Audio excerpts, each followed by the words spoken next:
Here's Billy, a 10-year-old boy living in the Chicago suburbs and getting ready for Halloween. Here's Sarah. Sarah's Billy's friend. Billy and Sarah agreed to meet for trick-or-treat. Can you guess the best route that Billy and Sarah can take to collect most candy? While you're guessing, let's take a moment to tell the story of urban sprawl. Rewind to the beginning of the 20th century. American cities were facing industrialization, which brought overpopulation and poverty to the cities. Despite this, they were still walkable. It all changed with electrification and public transport development in cities, converting them to transit-oriented.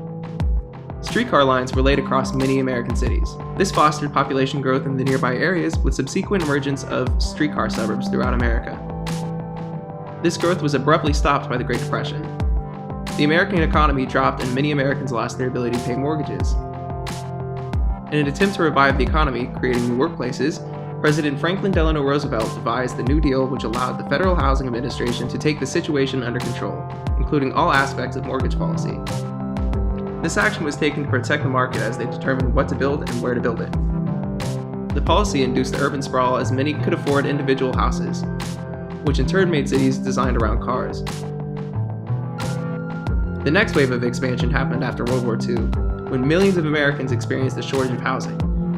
This was temporarily resolved by the Quonset hut, a lightweight, prefab metal structure. Obviously, something had to change. Comfortable life is impossible in container buildings. Abraham Levitt proposed a solution by launching conveyor house production.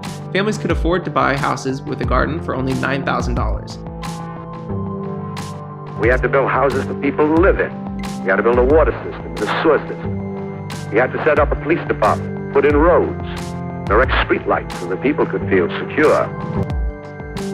This became a popular plan and created the so-called Levittown. Mortgage payment in Levittown was $50 per month, while the rental price in the city was about $90. With such cheap and better alternatives for housing, these Levittowns were replicated all across the states. Mass housing got a new boost in 1956 with the Federal Aid Highway Act, $25 billion for 10 years to build 66,000 kilometers of roads all over the country. This act aimed to stimulate the economy by connecting previously inaccessible territories of America. Cheap mortgage along with the ease of access enabled millions of Americans to move from flats to individual houses, thus speeding up urban sprawl. In a short period of time, American cities were surrounded with one-story suburbs. But if people prefer such a type of living, what's wrong with it?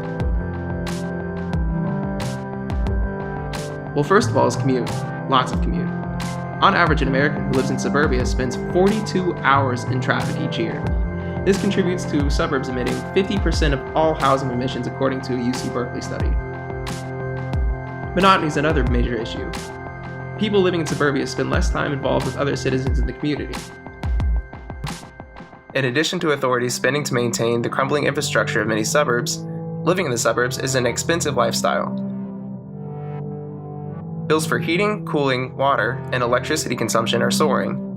Besides, with more available space, people stuff their houses with unneeded assets, thus promoting consumerism and producing a lot of waste.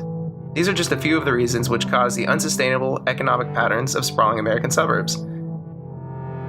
In contrast, due to high density and optimized life patterns, life in cities is becoming resilient and sustainable. Do you still remember Billy and Sarah? They've collected their candy. How do you think they did it? Do you think they went door to door after meeting with their friends? Good guess, but no. Parents are concerned about the safety of their kids, and that's why they've decided to load the trunks with candy and gather at the school parking lot to celebrate there. This trend is known as trunk or treat.